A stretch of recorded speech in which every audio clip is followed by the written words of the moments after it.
नमस्कार बच्चों आज की क्लास में हम मैथ्स के एक नए टॉपिक की बात करेंगे।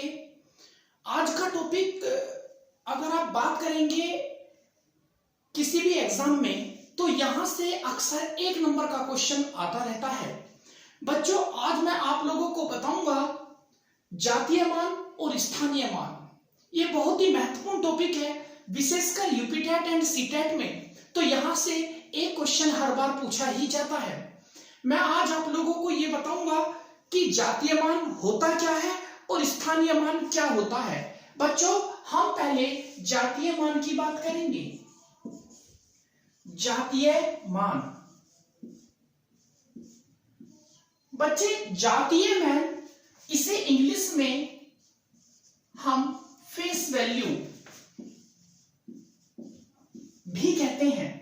अगर आप इसकी डेफिनेशन की बात करोगे तो आप बिल्कुल सिंपल भाषा में समझ लो, जात जैसे कि हम इंसानों की अपनी अपनी जात अपनी अपनी कास्ट होती हैं, वैसे ही संख्याओं की भी अपनी जात होती हैं। जैसा कि आप लोग जानते हो, अगर हमारे संविधान की बात करें तो हम लोग धर्म तो परिवर्तन कर सकते हैं लेकिन अपनी कास्ट परिवर्तित नहीं कर सकते हैं। सेम उसी प्रकार से जब इंसान जो सब कुछ परिवर्तित कर सकता है, जब वही अपनी जात परिवर्तित नहीं कर सकता प्यारे बच्चों, तो संख्या कैसे अपनी जात परिवर्तित कर सकती हैं। अर्थात किसी भी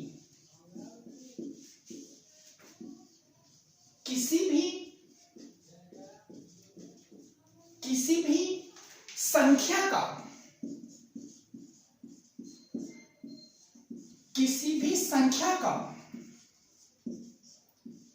खुद का मान उसका जातीय मान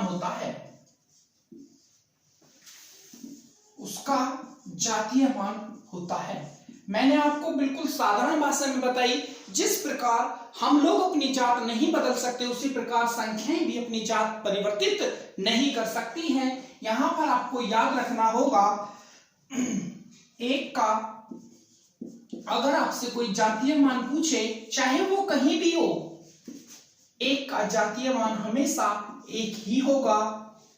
2 का 2, 3 का 3, 4 का 4, 5 का 5, 6 का 6, 7 का 7 और 8 का 8 और प्यारे बच्चों 9 का जातीय मान 9।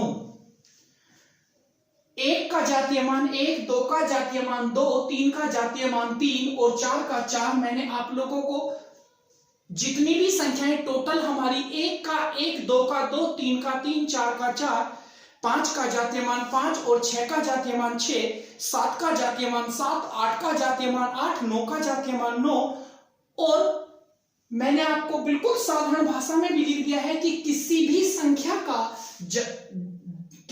संख्या का खुद का मान उसका जातीय मान होता है।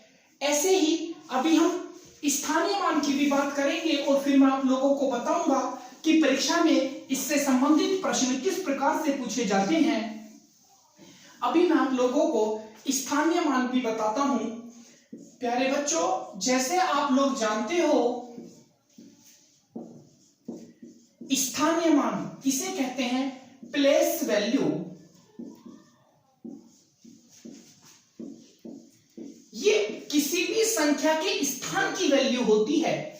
जिस प्रकार आप लोग जानते हैं हम इंसानों की भी स्थान परिवर्तन होने के साथ साथ हमारी वैल्यू चेंज हो जाती है। मान के चलो आज अगर कोई बच्चा बेरोजगार है, जिसके पास अभी कोई रोजगार नहीं है, कोई जॉब नहीं है और वो गवर्नमेंट जॉब के लिए प्रिपेयरिंग कर रहा है, तो मान के चलो उसकी समाज में क्या वैल्यू होगी? समाज में उसकी कोई खास वैल्यू नहीं होती है। लेकिन अगर उसकी किसी क्लर्क के पद पर पोस्टिंग हो जाती है तो समाज में कुछ उसकी प्रतिष्ठा बढ़ जाती है। लेकिन अगर उसका स्थान क्लर्क से वहां कोई बड़ा अधिकारी वो बन जाता है अपने डिपार्टमेंट में, तो उसकी वैल्यू और ज्यादा बढ़ जाती है।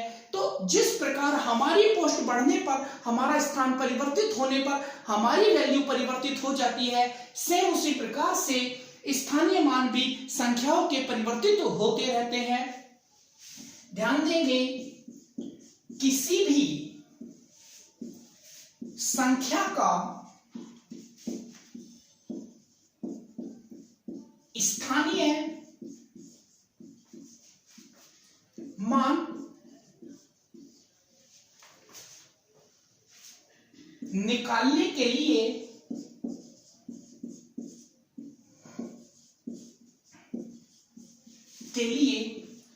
उस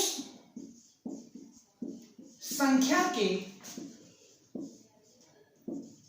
दाएं तरफ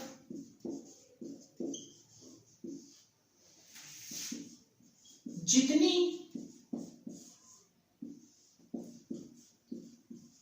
संख्या होती हैं उतनी जीरो अर्थात शून्य लगा देते हैं।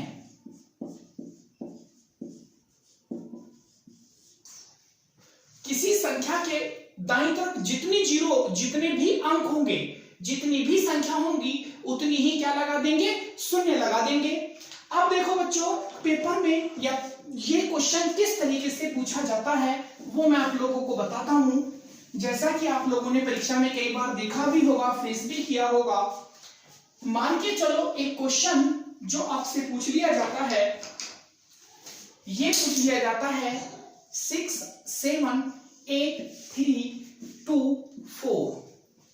6 7 8 3 2 4 में 7 का स्थानीय तथा जातीय मान ज्ञात करो। अगर ये क्वेश्चन आपसे पूछ लिया जाता है तो अब देखो, पहले हम जैसे 7 का स्थानीय मान निकालते हैं, तो जैसा कि मैंने आप लोगों को भी समझाया था, 7 का स्थानीय मान आप कैसे निकालेंगे।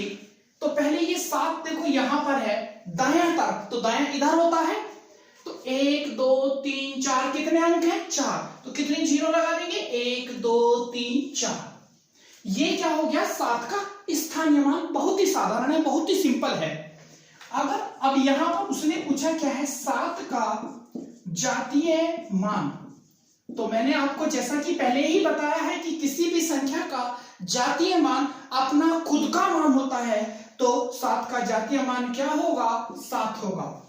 आप लोग समझ गए होंगे जातीय और स्थानीय मान कैसे निकालते हैं। हाँ, परीक्षा में कई बार यह भी पूछा जाता है कि कोई भी संख्या दे देता है, जैसे यही दे दिया क्वेश्चन 6 7 8 3 2 4 में 7 का स्थानीय तथा जातीय मान का अंतर ज्ञात कीजिए, तो अंतर भी ऐसे ही ज्ञात करते हैं।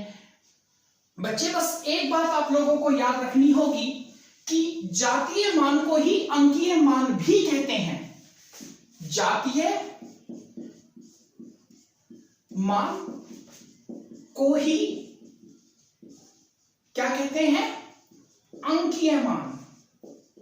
अंकीय मान, जातीय मान को ही अंकीय मान भी कहते हैं।